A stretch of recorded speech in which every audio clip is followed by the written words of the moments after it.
Hello दोस्तों, welcome back to the channel. जैसा कि आप सब ने पिछले वीडियो में देखा होगा कि हमने पीजीबीपी हेड को स्टार्ट किया था और स्टार्टिंग में हमने चार्जिंग सेक्शन देखा था सेक्शन 28, जिसके अंदर जो भी इनकम इस हेड के अंदर टैक्सेबल होने वाली है वो हमने देखी थी। और अगर आपने वो वीडियो नहीं देखा तो प्लीज़ पहले वो वीडियो देखिए, इसके पहले वाला ही वीडियो है। और आज इस वीडियो में हम बात करने वाले हैं दोस्तों एडमिसिबल डिडक्शन, यानी जो भी डिडक्शन हमको अवेलेबल है पीजीबीपी हेड में जिसको हम इनकम के साथ माइनस कर सकते हैं।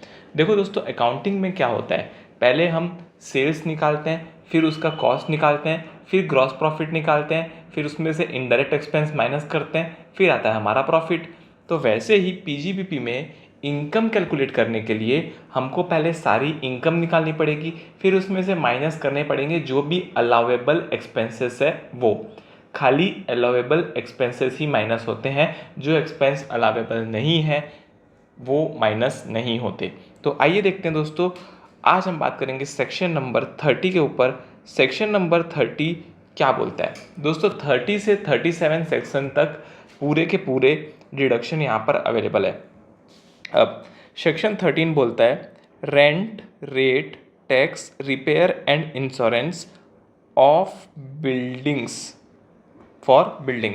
अगर बिल्डिंग के लिए रेंट, रेट्स, टैक्स, रिपेयर्स और इंश्योरेंस की बात आई तो आपको सेक्शन नंबर 30 के पास आना है। सेक्शन नंबर 13 बोलता है कि जो भी rent, rate, tax, repairs, insurance है वो सारे के सारे अलाउेबल है, पर जो है वो बिल्डिंग यूज़ होनी चाहिए एसएससी के द्वारा for the purpose of the business और प्रोफेशन।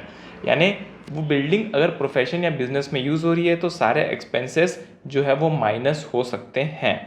अब where the premises are occupied by the SSC as a tenant, अगर एसएससी जो है वो एज अ टेनेंट यानी वो रेंट पे ले रहा है तो वो रेंट को अलाउ कर सकता है। ठीक है दोस्तों, और उसके लिए जो भी कॉस्ट ऑफ रिपेयर्स अगर पे किए हैं उसने रिपेयर करने के लिए तो वो भी उसमें अलाउेबल होता है। आते हैं सेकेंड पॉइंट पे। सेकेंड पॉइंट बोलता है occupation of premises bye the SSC being the owner. Owner खुद है एसएससी और वो खुद अपने ही दुकान पे काम कर रहा है, तो क्या वो नोशनल रेंट को डिडक्ट कर सकता है? The answer is no. No notional rent will be allowed.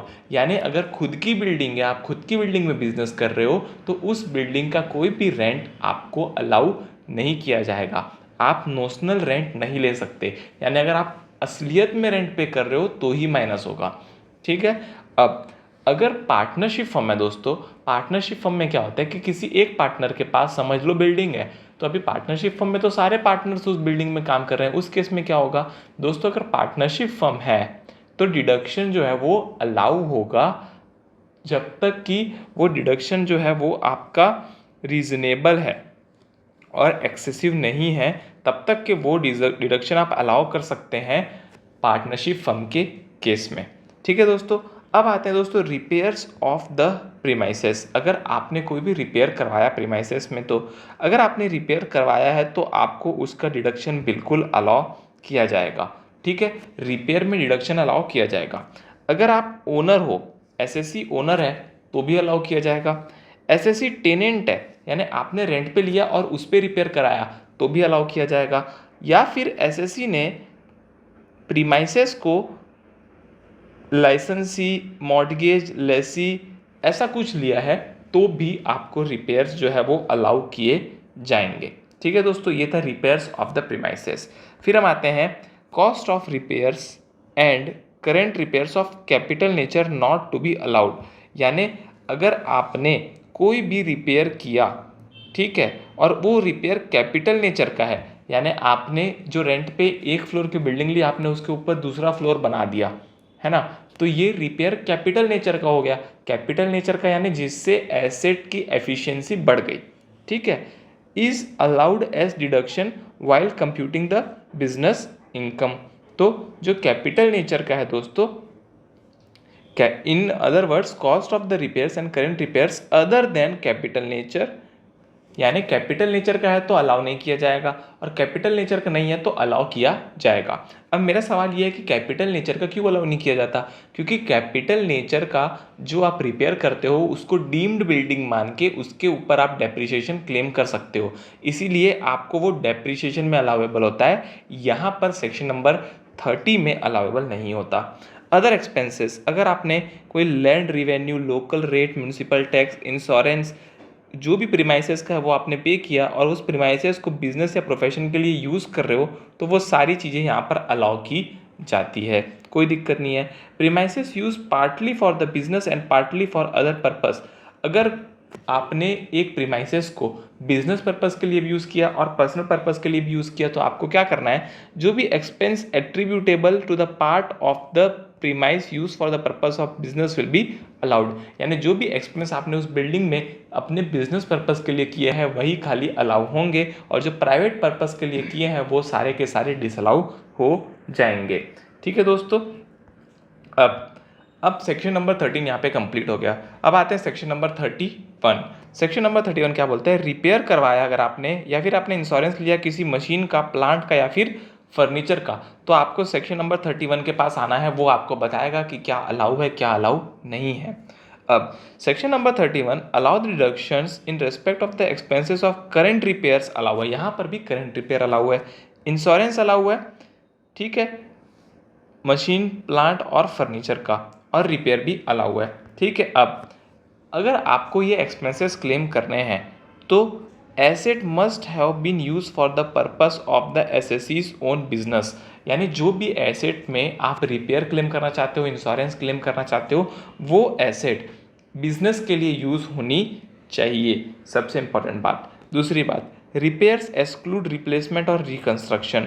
Repairs यानी खाली रिपेयर्स जो कि करंट नेचर के है, कैपिटल नेचर के रिपेयर्स अलाउ नहीं किए जाएंगे क्योंकि वो सेम वही ट्रीटमेंट होगा, वो डेप्रिसिएशन में आपको अलाउ किए जाएंगे। ठीक है, फिर आता है दोस्तों इंश्योरेंस प्रीमियम में। इंश्योरेंस प्रीमियम जो है वो भी अलाउेबल है, इंश्योरेंस प्रीमियम अलाउेबल है, कुछ कंडीशन है, बहुत ही सिंपल कंडीशन है। आपने जो इंश्योरेंस प्रीमियम लेके रखा है वो against the risk of damage होना चाहिए, यानी आपने अपने प्रॉपर्टी को डैमेज से बचने के लिए कोई इंश्योरेंस लिया तो अलाउ हो जाएगा, और वो एसेट जो है वो एसएससी के द्वारा बिजनेस या प्रोफेशन में यूज़ होनी चाहिए। यानी कि एक बात तो हमको पता है कि जो चीज़ बिजनेस या प्रोफेशन में यूज़ नहीं हुई उसको तो डिसअलाउ करना तय है। फिर द प्रीमियम जो है वो या तो पे होना चाहिए या तो पेबल होना चाहिए, पेबल है तो भी अलाउ है, पे है तो भी अलाउ है। तो ये हो गया इंश्योरेंस प्रीमियम। ठीक है दोस्तों, और अगर कोई ट्रेड एसोसिएशन वगैरह का कुछ कॉन्ट्रैक्ट होता है और वहाँ पर आप कोई प्रीमियम पे करते हो तो वो भी अलाउेबल होता है। ठीक है, अब आते हैं current repairs of capital nature not to be allowed. ठीक है, current repairs of capital nature यानी कैपिटल नेचर के जो रिपेयर हुए हैं वो अलाउ नहीं किए जाते हैं। ठीक है दोस्तों, यहाँ पर देखो लिखा हुआ है amount paid on account of current repairs of machine, plant, shall not include any capital nature expenditure, यानी कैपिटल नेचर एक्सपेंडिचर जो है वो यहाँ पर अलाउ नहीं किए जाते क्योंकि उस पर आप डेप्रिसिएशन क्लेम करते हो, जो कि आता है सेक्शन नंबर 32 में, सेक्शन नंबर 32 डेप्रिसिएशन। तो दोस्तों अभी तक हमने इस वीडियो में कवर किया सेक्शन 30, सेक्शन 31। अब दोस्तों सेक्शन 32 के लिए मैं एक स्पेशल वीडियो बनाऊंगा जिसमें खाली सेक्शन नंबर 32 को ही कवर करने वाला हूं, और वो सारे नोट्स मैं खुद अपने हैंड रिटन नोट्स आपको प्रोवाइड करने वाला हूं। तो उसके लिए चैनल को सब्सक्राइब करिए, वीडियो अच्छा लगा हो तो कमेंट करिए, लाइक करिए और बने रहिए। अगले वीडियो में मिलते हैं डेप्रिसिएशन सेक्शन 32 के ऊपर। आज के लिए इतना ही। जय हिंद, वंदे मातरम।